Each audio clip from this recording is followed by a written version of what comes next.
Well, boom. It is 6:30 p.m. and I call this meeting to order. Please stand and we will recite the Pledge of Allegiance.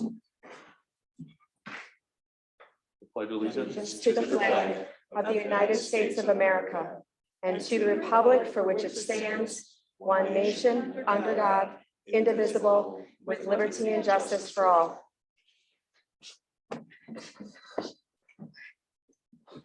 This is a regularly scheduled meeting of the Winona City Council and is being held in person with all members present. As we are no longer operating under state emergency procedures, votes will be conducted on a voice call rather than a roll call unless requested by a member. Tonight, I have one specific thing that I'd like to talk to. I've been receiving a lot of calls and emails regarding a mask mandate. Recently, as you are all aware of, the COVID-19 Delta variant has been spreading more quickly throughout the world, including right here in Winona. I would like to update the public regarding the discussions and preparedness within the city of Winona. City staff, Winona County, Minnesota Department of Health, and our regional healthcare providers are monitoring the situation daily. We've been through this before, but now we have more tools at our disposal. We now have data, experience, and processes in place to make sure our response is appropriate and timely. At this time, the city of Winona is following Minnesota Department of Health guidelines. As a reminder, MDH is strongly recommending that if you haven't already and are eligible, please seriously consider getting a COVID-19 vaccination. Vaccines are readily available and there are a multitude of upcoming vaccination clinics. Please check the Winona County COVID-19 website for upcoming vaccination events or reach out to your healthcare provider for more information regarding COVID-19 vaccines. The state of Minnesota is giving out $100 Visa gift cards to anyone who receives their first dose before Sunday, August 22nd. You can find out more at the MDH, Minnesota Department of Health, COVID-19 response website. The Minnesota Department of Health is currently recommending that everyone wear a mask in public indoor spaces, whether you are vaccinated or unvaccinated. Unvaccinated people should continue to wear masks in all public places, indoor or outdoor. Indoor gatherings should be avoided with people outside the immediate household unless you are fully vaccinated, and travel should be avoided except when necessary or you are fully vaccinated. Many of our schools and businesses are instituting their own mask requirements due to the uptick in cases and the vulnerability of their students and patrons. I would like to personally request that everyone please respect the requirements set forth by these businesses and institutions. This is difficult for all of us, but I know that us as Winonans are up to the task when it comes to helping out our neighbors, our friends, and our community. Thank you. Tonight we'll be moving agenda item 5.3 to the beginning of new business, so please make that note. City Manager Steve Sarvey. Thank you, Mayor. The city itself, city buildings have been operating under a voluntary mask. We're probably going to change that due to the uptick that we've been seeing, unfortunately. So we're going to continue to monitor that, but I wouldn't be surprised if at some point we'll be letting the council know that inside the city buildings will be requiring a mask. I think at the library, they're pretty much already doing that. But that the facility over there is different than it is at City Hall and other places in the city has, but probably going to be following their lead unless these numbers start turning the other direction.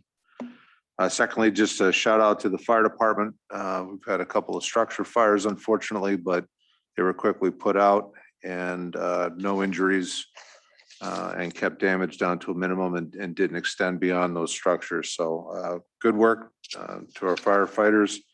And just ask people to be very safe. We've had a couple of really terrible accidents in the Winona area. And please wear your seatbelts and please look out for each other. Thank you. Thank you. I will now ask the city clerk to take the roll call. Mayor Sherman. Here. Councilman Young. Moeller. Alexander. Here. Iden. Here. Wojciechowski. Here. Rapinski. Here.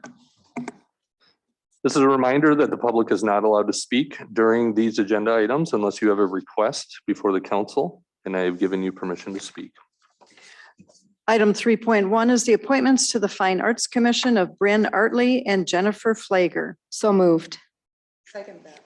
We have a motion by Michelle, a second from Eileen. Any discussion? Or a second from Pam, sorry. Any discussion? Hearing none, we'll vote by roll call. Or I'm sorry, all those in favor, say aye. Aye. Aye. All those opposed? Motion passes. Item 3.2 is a temporary wine and malt liquor license for the Hurryback Productions. Move approval of that license. I'll second that. We have a motion by Michelle, a second from Aaron. Any discussion? Hearing none, all those in favor, say aye. Aye. All opposed?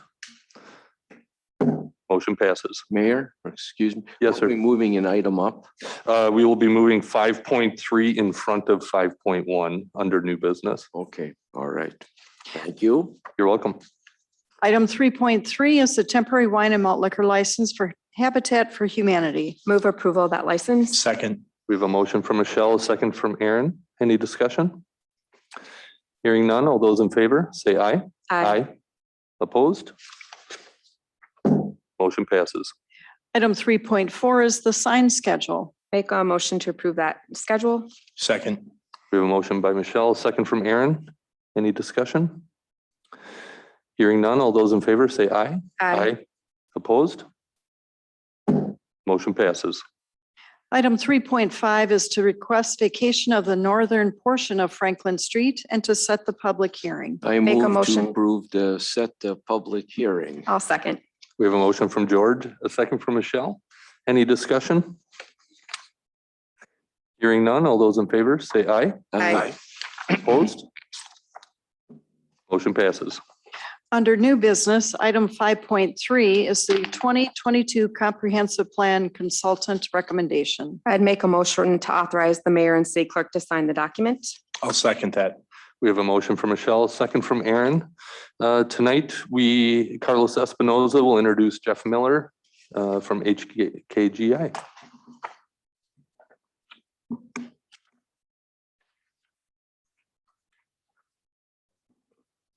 Evening, Mayor and Council. Jeff Miller from Hoisings and Kogler Group International or Incorporated is here tonight to give a brief introduction to the 2022 Comprehensive Plan and talk a little bit about the firm itself. Mr. Miller, as well as his team, recently completed some work in the city of Winona related to the Unified Development Code. And they've also done good work in terms of other projects for the planning department in Winona in the past. So we are very excited to bring him and his team on for the next project, which is updating the city's comprehensive plan. And with that, I'll hand it over to Jeff. Thank you. Welcome, Mr. Miller. Good evening, Mayor and councilors. Can you hear me? Okay, Yes, sir. great. I appreciate you moving me up. I'm actually at a different city hall because at 7 o'clock, there's another zoning code being updated and approved hopefully by that city council. So trying to squeeze this in ahead of that meeting. So I appreciate that you moved it up on your meeting agenda. So I'll just give a brief intro to our team. It's HKGI. We're a small firm based out of Minneapolis. We're teamed up with two specialty firms, WHKS and New History. We're all local firms, and we feel like we can address the 10 topics that were identified in the city's RFP. Each of our firms has worked in Winona, and we have firsthand knowledge of Winona, which we think will be really helpful for this important project. So as I said, HKGI is a firm in Minneapolis. We're planners, landscape architects, urban design consultants. We worked on the UDC code a few years ago. We're really familiar with the comp plan because of that project. I'll be the project manager, and then Rita Trapp will be the lead planner. We were the two leads on the previous project. So we've worked with staff before and had felt that was really successful. WHKS is an engineering consulting firm. You probably are aware of them. They're located in Rochester. And they have experience working on several street reconstructions and utility extension projects in Winona. New History, apropos to the name, is a somewhat newer firm. They're based out of Minneapolis also. They're focused on historic preservation, and they have experience working on, I think, like 5 different building reuse projects in Winona. So they bring that to this project as well. And then we'll be partnered with Engage Winona. And we have talked with them, the local firm, to work on community engagement. Just a really quick overview of our approach to the project. We think we're a really good fit for this project because we can leverage the knowledge and lessons learned from working with cities of similar population size, geography, and in the region. So we've worked on a few cities in the region: Red Wing on Alaska, Rochester, Casson, Byron, Albert Lee, Northfield. We've worked with the issues of slow population growth and geographic constraints in a number of cities. So we understand that context. We've worked on quite a few Minnesota, Wisconsin river border cities, which would be helpful for this project. And then we've worked in a lot of historic river cities and historic downtowns. We understand that Winona is looking for more than a traditional comp plan. So we're structuring the planning process around the key topics to get community input on each of those topics and then weave them into a community plan that's supported by as many residents, businesses, and institutions as possible. We talked about this in our interview with the city that we recently completed Red Wing's 2040 comp plan. And I think there's a lot of parallels there. So you can, I apologize for the train that is right next to my building that's blowing its whistle. We're used to it. Yeah. So if you have a chance to look at Red Wing's comp plan, you'll see that that's very comprehensive. They had just an amazing amount of community engagement and very non-traditional, lots of topics similar to the topics that you're looking for in your comp plan.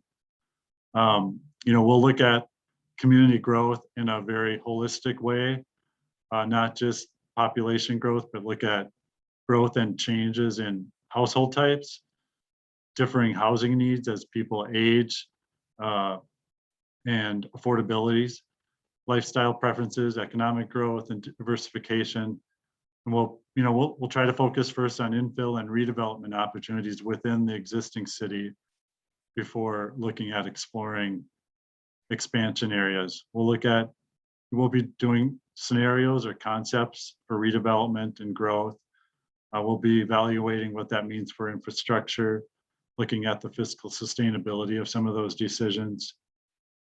And then lastly, we can bring innovative community engagement approaches to the project. We really appreciate the Engage Winona aspect of this project. That's going to be so important that they're there and know people, way more people than we do. But we do have some innovative options. And I'm just going to throw names out. You may or may not have heard of them, but Social Pinpoint is one platform. Story Map, which is a GIS platform. SurveyMonkey, they're compelling, interactive, and result in a lot of community input in the projects that we've worked on. So with that, I just wanted to give that overview and say that we're really excited to get started once we have a contract in place and to work with the people of Winona again. So thank you very much. Thank you. We appreciate it. Any other discussion or questions for Mr. Miller?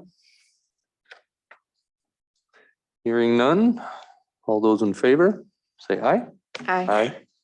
Opposed? Motion passes. Thank you, Mr. Miller. Thank you. Have a good night. You as well.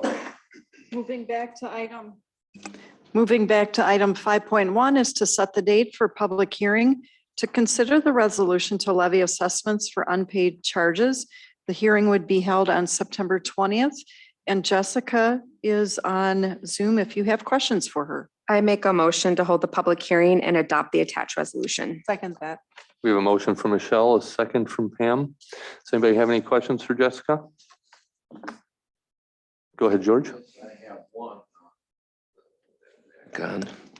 I have one here. Of course, I guess not a question, just a comment. I mean, we have what, $211,000 in unpaid water bills? 211,000. I mean, my God. So that's the only comment I have to make. And like I said, in fact, I think this number is down this year compared to what it used to be. I know it's been like 230. It's been as high as what, 257, 267 at one time. So Yeah, the maybe it's past getting a couple little years, better. The total amount, including the meter charges and snow removal and mowing, has been over 300,000. So it's decreased quite a bit. Is there any idea why people do not want to pay their water bill? I mean, is there any understanding why they do not want to pay it? I don't know. I pay mine once a quarter. My wife pays it once a quarter, but anyway, just a comment, that's all. I would hope that most of these people have the means to pay those bills. I think everybody's, not everyone, but a lot of people have been in situations where certain things like this that'll get pushed off the table until they can get back to it. So I hope that's the case. But bottom line is, if you have a bill from the city, pay it, because we will get that payment in one way, shape, or form eventually. So if you have the opportunity, please try to get those paid up. Any other comments or discussion, questions for Jessica? Hearing none, all those in favor say aye. Aye. Opposed? Motion passes. Thank you, Jessica. Item 5.2 is the easement for the library adjacent to the main square annex. I make a motion to approve the easement with MDI number 78 and authorize the mayor and clerk to execute that easement. I'll second that. We have a motion from Michelle, a second from Aaron. Any questions or comments, George? Yeah, I don't know if it's Leslie or engineering, whereabouts is this easement going to take place? Good evening, Mayor and Council. It's a 10-foot easement, George, that it's basically, this agreement is just formalizing how we're already using that alley for staff parking. Okay. Now that does not affect the parking behind the library, It should not, correct. Okay. We're talking about the alley. the alleyway going in. Okay, thank you. You're welcome. Thank you. Any other questions or comments? Hearing none, all those in favor say aye. Aye. Opposed?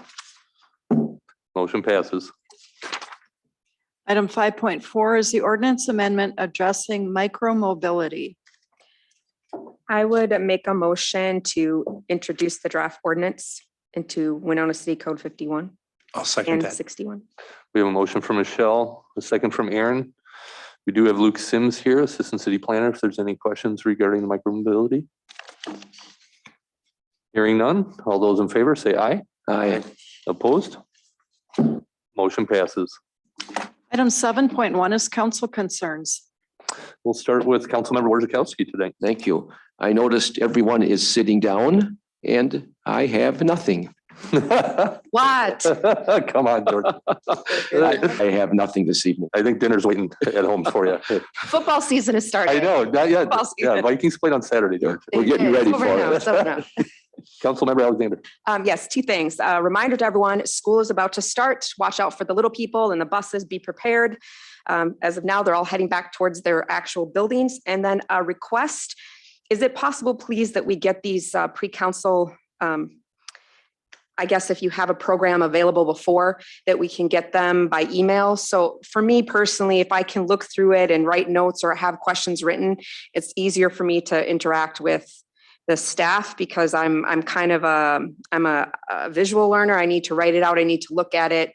It's hard for me on the fly there to come up with questions because I'm still trying to process everything I was told. So and I also think for the public, if we have the information and it's about to be presented, they should have it online right away that stays up there so the public can see what we're seeing and have time to look at it beforehand. Maybe they want to reach out to us before and say, yes, do this plan, or no, don't do this plan. So it gives them a little bit more time to get their concerns to us as well. But I just know for me personally, as the way I learn, if I have more time with it, I do better. Please, that's my request. We will absolutely do that. And if council would like a hard copy, paper copy, just let us know and we'll print that off for you. I'm okay with email. If it's something really long, like the CIP, fine, I'll take a printed copy. But for that, I can do that online. Thank you. That's all I have. Thank you, Michelle. Councilmember Wright. Yes. I too have two things. First of all, volunteers are needed for the Big Muddy Brew and Q on September 4th and 5th. It's going to be a great party as it usually is. And last year it was less jolly because of COVID, but it's strong again this year and we need volunteers. That's September 4th and 5th at the Levy, and please go to the website and check it out. There's great fun to be had even doing the work. Another thing is I'd really like to see the city look into promoting rain gardens or swales or some other system of absorbing extra rain when it comes down as hard as it did like a week and a half ago. We have an increasing number of storm sewers that are being overwhelmed by heavy, fast rain. And this is starting to be a problem for especially the low-lying intersections, of which there are several. I've talked to Brian about this. For example, the intersection at 5th and Franklin, where the Art Center just installed its new handicap lift and the new entryway. That was a close one for them. They just finished paying off that, or they just finished that construction, and this rain came, and if they hadn't been there on site, it would have been trouble for that lift. So I'm suggesting that although the city does not have enough money to redo the storm sewers that are low, that are inadequate given the kind of rains we've been getting, there might be some other solutions, specifically rain gardens around the intersections that are known to be trouble. And maybe there's a city program that could encourage people or subsidize people to set these up. Or just information, if nothing else, an educational piece potentially. That it? That's it. All right. Thank you, Pam. Councilmember Rapinski. Nothing at this time, Mayor. Thank you. Okay, very good. Thank you. Under the consent agenda, there are 10 items. There is the approval of the minutes from August 2nd, 8 ordinances, and 1 claim. Make a motion to approve the consent agenda. Second. We have a motion from Michelle, second from Aaron. All those in favor, say aye. Aye. Opposed? Motion passes. The time being 6:52 and there being no further business to come before the council this evening, I move to adjourn. Second that. Motion from Michelle, second from George. All those in favor, say aye. Aye. Opposed? Meeting adjourned. Good. Thank you, everyone.